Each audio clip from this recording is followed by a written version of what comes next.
자, 이번에는요, 두 개의 신문 기사를 좀 비교해 보겠습니다. 주제는 대북 식량 지원 공식 추진입니다. 주제는 같아도 내용은 다르다. 신문 대 신문 보겠습니다. 오늘 신문 대 신문은요, 중앙일보와 조선일보를 좀 비교해 보겠습니다. 중앙일보, 대북 식량 지원, 문재인 대통령의 반전 승부수다. 반면에 조선일보는요, 북한 도발에도 대북 식량 지원을 추진한다. 이렇게 지적을 하고 있습니다. 먼저 중앙일보 기사부터 보겠습니다. 문 대통령의 반전 승부수는 대북 식량 지원이다. 남북, 북미 대화 물꼬틀 카드다. 문 대통령이 먼저 얘기했다. 트럼프 대통령과 전화 통화에서의 그 내용을 말합니다. 일각에서는 미국 식량 지원에 소극적인 거 아니냐 뭐 이런 지적도 있다고 합니다. 그 제목은 승부수다. 이렇게 다루고 있습니다. 자, 이번엔 조선일보 보시죠.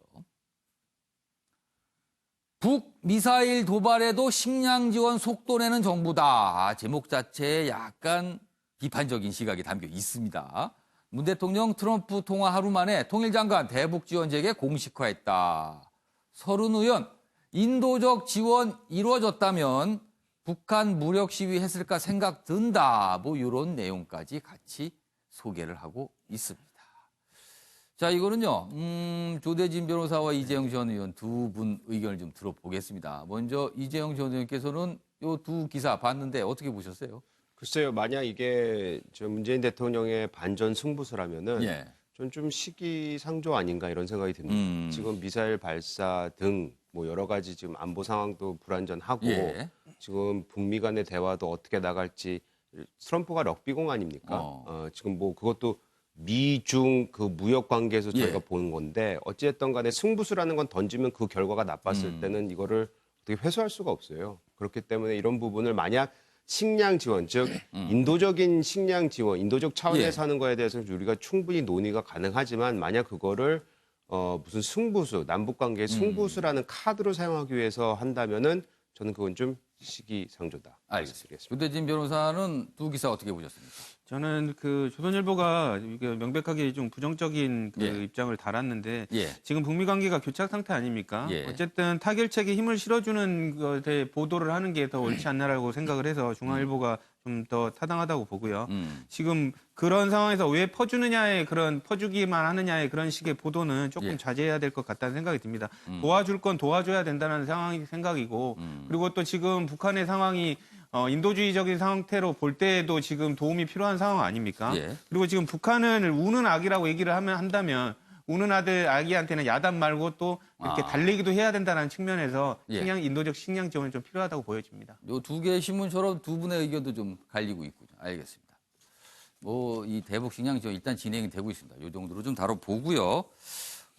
정부가 발표한 3기 신도시 추가 발표 약간 후폭풍이 있는 것 같습니다. 그 내용 좀 다뤄보겠습니다. 한국일보입니다. 기존 신도시는 버리는 거냐? 3기 신도시 지정에 반발이 계속 나오고 있어요. 청와대 국민청원 글까지 올라왔고요. 일산 등 집값 하락 가속화 우려, 이거 걱정하시는 그 주민들이 있다 그러네요. 지금도 미분양이 넘쳐나는데 웬 3기 신도시냐 이런 겁니다. 인천 검단 등 2기 신도시도 비상이다 이렇게 전하고 있습니다. 관련 기사 하나 더 있습니다. 보시죠. 경향신문입니다. 1, 2기도 교통 취약한데 또 신도시 자족 기능의 성패가 달렸다. 이런 내용을 인용해서 달고 있습니다. 운정, 검단 등에서 반발이 있고요. 국토부 장관의 지역구인 일산은 집단 행동 기류도 있답니다. 주민들이 반발하고 있는 거예요. 결국 서울 입성 필요성만 확인해 준 거 아니냐. 서울에 가깝게 아니면 서울로 들어가라고 정부가 신호를 보내는 거 아니냐는 겁니다. 지금 비판의 내용이요. 그래서 선교통 후개발 강조에도 집값 잡기형 개발 부작용 우려를 하는 목소리도 있습니다. 자, 그럼 여기서요. 관련 영상 보고 내용 이어가겠습니다. 강남의 수요에 대해서 말씀을 하시는데 강남이 좋습니까? 저는 국민들이 원하는 어느 지역에 살고 싶다라고 했을 때 원하는 바가 있을 것이라고 생각을 합니다.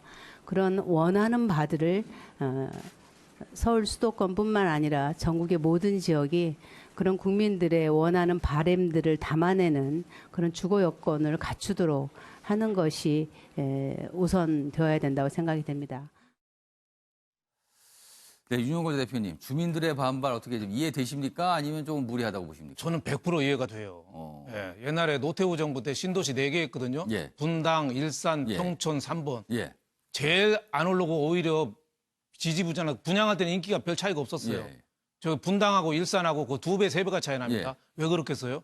일산 옆에 파주, 뭐 김포 아니 그 새로운 신도시가 신도시를 자꾸 둘러싸고 있어요. 그러니까 주거 환경이 자꾸 나빠지는 거죠. 진짜 문제는 강남 문제, 서울 도심 부동산 문제부터 풀어야지 이것도 풀린다. 저는 이렇게 봅니다. 네, 김수민 평론가 어떻게 보십니까? 네, 서울에 집중된 인구를 풀기 위해서는 또 다른 일정한 집중이 필요해요. 그래서 좀 신도시에 대한 자족 기능 중심으로 더 집중하는 전략으로 가야지 않을까 이렇게 얘기를 또 드리고 싶습니다. 그럼 기존 신도시를 좀 더 집중적으로 더 개발할 필요가 있다. 오히려 그쪽이 더 낫다고 새로운 신도시를 만들기보다는 그런 말씀이시죠. 알겠습니다.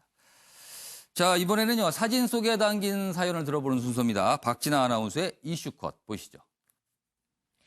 이슈들을 사진으로 살펴보는 시간 이슈컷입니다. 첫 번째 이슈 태그는 드론 농법입니다. 농사는 꼭 손으로만 해야 하는 걸까요? 4차 산업혁명 시대엔 드론으로 농사를 지을 수 있습니다. 그제 오전 부산의 한 논에서 드론 농법을 시연했는데요. 공중에서 드론으로 비료나 농약, 벽실을 뿌리는 농법을 말합니다. 농작업의 70%가량을 해결할 수 있는데요. 노동력은 물론 생산비까지 줄일 수 있다고 합니다. 두 번째 이슈 태그는 반달 가슴곰입니다. 산속 개울가 앞에 곰 한 마리가 지나가는데요. 멸종 위기 동물인 반달 가슴곰입니다. 지난해 10월 비무장지대 DMZ 무인 카메라에 포착됐는데요. 이전엔 추정만 있었을 뿐 실제로 반달 가슴곰 모습이 생생하게 찍힌 건 이번이 처음입니다. 사진 속 곰은 태어난 지 8, 9개월 정도의 아기 곰인데요. 부모까지 포함하면 최소 3마리 이상이 DMZ 일대에 사는 걸로 추정된다고 합니다. 마지막 이슈 태그는 저녁 메뉴입니다. 한 남자가 식사에 열중하고 있는데요. 이 남자는 스티븐 비건 미 국무부 대북정책 특별대표입니다. 어제 비건 대표는 북미 대화 재개 방안 등을 논의하기 위해 한국을 방문했는데요. 첫 행선지로 숙소 근처의 닭요리 전문점을 찾았습니다. 올해 2월 평양에서 일정을 마치고 서울로 돌아온 날에도 이 식당을 찾아서 화제가 됐는데요. 닭요리 마니아라는 비건 대표, 주문한 메뉴가 나오자 대화를 멈추고 식사에 열중하는 모습을 보였다고 합니다. 지금까지 박진아의 이슈컷이었습니다.